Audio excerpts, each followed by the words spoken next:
நேரம் தூங்குவதற்கு முன்பதாக அல்லாஹு தஆலா எப்படிப்பட்ட ஒரு விஷயத்தை ஏற்படுத்தினா அப்படின்னா, அவர்கள் எல்லாம் ஆரோக்கியமற்ற நிலைமையில, அதாவது வந்திருந்த அவங்க சஹாபாக்கள்லாம் எப்படி இருந்தாங்கன்னா ரொம்ப டயர்ட்னஸ்ல இருந்தாங்க. வரக்கூடிய சஹாபாக்களுக்கு அல்லாஹு தஆலா எல்லா சஹாபாக்களையும் அல்லாஹ் தூங்க வைத்தான்.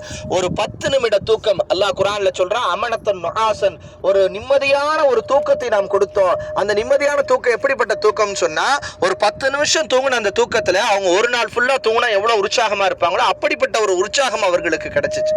அப்ப பெருமானார் ஸல்லல்லாஹு அலைஹி வஸல்லம் இந்த போர்கள் எல்லாம் முடிந்ததுக்கு முன்னாடி இவங்களுடைய உடல் எல்லாம் இங்க போட்டதுக்கு பின்னாடி, என்னங்க அபூஜஹல், உத்பா, ஷைபா அவங்களுடைய உடல்லாம் இந்த இடத்துல போட்டதுக்கு பின்னாடி பெருமானார் ஸல்லல்லாஹு அலைஹி வஸல்லம் இந்த இதை சுற்றி இருக்கக்கூடிய ஏதோ ஒரு பகுதியில தான் நின்று என்ன பண்ணாங்க, நான் இப்போது உண்மை தூதுவர் என்பதை பற்றி நீங்கள் அறிந்து கொண்டீர்களா அப்படின்னு கேட்டாங்க. உமர் ரலியல்லாஹு அவங்க பின்னாடி வந்துட்டு என்ன கேட்கிறாங்க, யா ரசூலுல்லாஹ், இவர்களுக்கு காது கேட்குமா, இவங்க மௌத் ஆயிட்டாங்களே அப்படின்னு சொல்லும் போது தான் பெருமானார் ஸல்லல்லாஹு அலைஹி வஸல்லம் சொன்னாங்க, உங்களை விட மிக நன்கு செவிமடுப்பார்கள். இப்போ கூட கேட்டுட்டு தான் இருப்பாங்க. உங்களை விட மிக நன்கு செவிமடுப்பார்கள் ரசூலுல்லாஹி ஸல்லல்லாஹு அலைஹி வஸல்லம் சொன்னாங்க. அல்லாஹ் தஆலா இவர்கள் மீது கியாமத் நாள் வரை லானத்தை அல்லாஹ் தஆலா இறக்குவானாக. ஆமீன். ஆமீன். அல்லாஹ்வுடைய சாபம் இவர்கள் மீது இறங்கிக் கொண்டே இருக்கட்டுமா. ஆமீன். வாங்க இன்ஷா அல்லாஹ்.